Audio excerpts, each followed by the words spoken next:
ጥንቅቅ ያለ ዳታ መረጃ ቁጥር የሌለው ሀገር ኢኮኖሚው ውሃ ቀዳ ውሃ መልስ ይሆንበታል።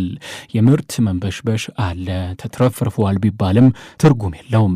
ሀገር መሬቷን ሳትሰስት ብትሰጥም ገበሬው ከበሬው ጠምዶ ሳይሰንፍ ሳይለግም ቢሰራም ምርቱ ያለ ደላላና መንገድ አስቀያሽ ምርት አፋኝና አሳሳች ሳያገኘው ወደ ፈላጊው በቀጥታ ካልደረሰ ስራው ድካም ይተርፈዋል። ኢትዮጵያ ዛሬም በኮንቴነር የሚወረወር በመርከብ ሙሉ ዘርታና ለዓመታት ለቅማ ያከማቸችው ቡና ባህር ተሻግሮ ሀገር አሳብሮ የምትጠብቀውን የውጭ ምንዛሬ ለማግኘት ለመልቀም አሁንም በተለይ ምርቱን ለመሰብሰብ ያለው ያልተገመተ የሀገር ውስጥ የዋጋ ረብሻ የምርት ማከማቸትና መሰወር የቡና ወጪ ንግዱ ላይ ትኩሳትን እንዳይፈጥር ስጋት አለ። የሀገር ውስጥ የምርት መሰወር መደበቅ ሊጨምር ነውና ሊቀንስ ነው የሚል የማይገመት የኢኮኖሚ ክፉ ልማድ ዛሬም በዚህ ሀገር ይሰማል። የተከበራችሁ አድማጮች በዛሬው የምጣኔ ሀብት ዝግጅት ይህን የተመለከተውንና ተያያዥ ነጥቦችን እናነሳለን። አብራችሁን ብትሆኑ እንፈልጋለን። አቶ ወንደሰን ዘውዱ መሸሻ በቢዝነስ ንግድና ስራ ለረጅም ዓመታት ቆይተዋል። በተለይ በቡና እርሻና ተያያዥ ስራዎች ለ15 ዓመታት አገልግለዋል። አቶ ወንደሰን አሁን የተሞካ ቡና ዋና ስራ አስፈጻሚ ናቸው። እሳቸው እዚህ ለተነሳ ጉዳይ እንዲነግሩን ያላቸው የትምህርት ዝግጅትና የዋሉበት የንግድ ስራ ጠባይ ይፈቅድላቸዋል። በአሁኑ ሰዓት እኛ ኢትዮጵያ ከ60 ከ70 ዓመት በላይ የጃፓን ቡና ገበያ ላይ በጣም ሰርታለች። ቡናን እንዲለምዱ ካረጉ ሀገራት ጃፓኖች ኢትዮጵያ ናት። የጥሬ ቡና ዋጋ ዝም ብሎ ተወዶ ዛሬ ጃፓኖች ከቡና ዓለም እየራቁ ነው። አልተርናቲቭ ድሪንኮች እየፈጠሩ ነው። ከሩዝ ቡና እየሞከሩ ነው። ማቻ የሚባል መጠጥ አምጥተዋል ምናምን። ይሄ ምንድነው የሚያሳየን ኢንዲኬሽን? ኦኬ እንደዚህ ዝም ብሎ ዋጋ የሚወጣብን ከሆነ አልተርናቲቭ ነገሮች እናገኛለን ነውና ለምንድነው አላግባብ የኢትዮጵያስ ቡና እንደዚህ ዝም ብሎ እየተወደደ ከዓለም ገበያ የራቅን የሆነው? የኢትዮጵያ ቡና የሚታወቀው በጥራቱ ነው፣ ግን ሌላ የሚታወቅበት አይ ውድ ነው ያንፈልገው የሚለው ይሄ አደገኛ። ማን ነው ይሄንን ሴት ያደረገው? ስፔኩሌቲቭ የሆነ አላስፈላጊ የሆነ ባሉባልታ የተመራ ዋጋ ነው። ዲማንድ እና ሰፕላይ ላይ ቤዝ ያላረገ ዴታ ላይ ትልቅ ነገር ዴታ ነው። ቡና 10 ምናምን 20 ዓመት ወደ ብትሄድ ምን ያህል ምርት እንደሆነ ይታወቃል።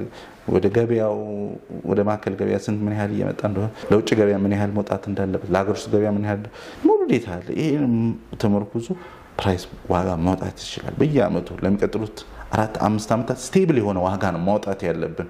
ገበያ ቀጥታ ወደኛ ሊመጣ የሚችለው ስቴብል ስንሆን፣ አንዳንድ ጊዜ ህግና ስርዓቱን ስለማያውቁት የተጠና ዋጋ ማርጂንም ስለሌለ እንደው ከሌ እንደዚህ ስለሆነ ከሌ በስሜ የሚሄድ ኢኮኖሚ በፍረስትሬሽንም በስነ ልቦናም ችግር ነገ ከነገ ወዲያ ይሄ ምን ሊሆን ይችላል፣ ይሄንን ህንጻ ካከራየው ይሄንን በዚህ ከሸጥኩኝ የሚል ትንሽ ደብለቅለቅ ያለ ነገር አለና ያንን ማን ነው ሊያጠራው የሚችለው? ምን ችግር ፈጠረ?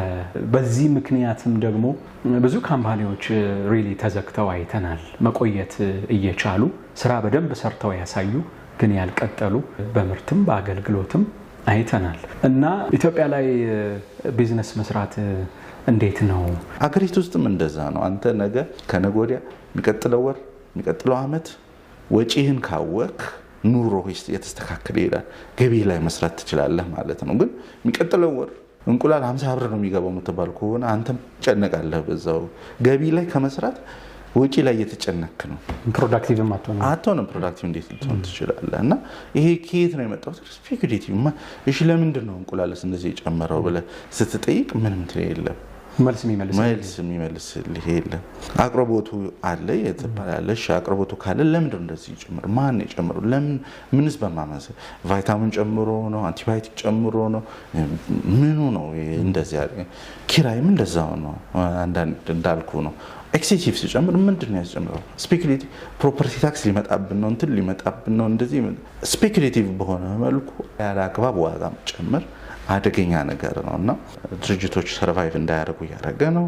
ድርጅት ሰርቫይቭ የማያደርግ ከሆነ ደግሞ ውስጡ ያሉት ሰራተኞች ሰርቫይቭ እንዳያደርጉ ያደረገ ነው። የነሱ ቤተሰቦች ሰርቫይቭ እንዳያደርጉ ያደረገ ነው። በዚህ ድርጅት እቃ የሚያቀርቡ ሰዎች ያሉ ኢኮሲስተም ነው። ንግድ ማለት ኢኮሲስተም ነው። ብዙ የሚጠቀምበት ሰው አለና ይህ ሁሉ እየተጎዳ ነው። ስለዚህ ካላግባብ ስፔኩሌሽን መውጣት መቻል አለብን። ቀጥተኛ ዳታን መጠቀም መቻል አለብን።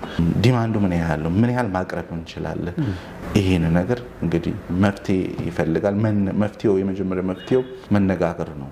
መነጋገሪያ ሰው ቁጭ ብሎ በየኢንዱስትሪው ሁሉም ኢንዱስትሪው ላይ ቁጭ ብሎ መወያየትና አቅጣጫ ማውጣት መቻል፣ ወደ ስቴብል ኢኮኖሚ ፕሪዲክቲቭ ኢኮኖሚ ውስጥ መግባት ነው ያለብን።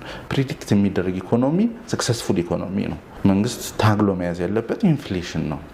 የብድር አቅራቦቱ በጣም ቀንሷል፣ ይገባኛል። ኢንፍሌሽን ለመቆጣጠር ነው።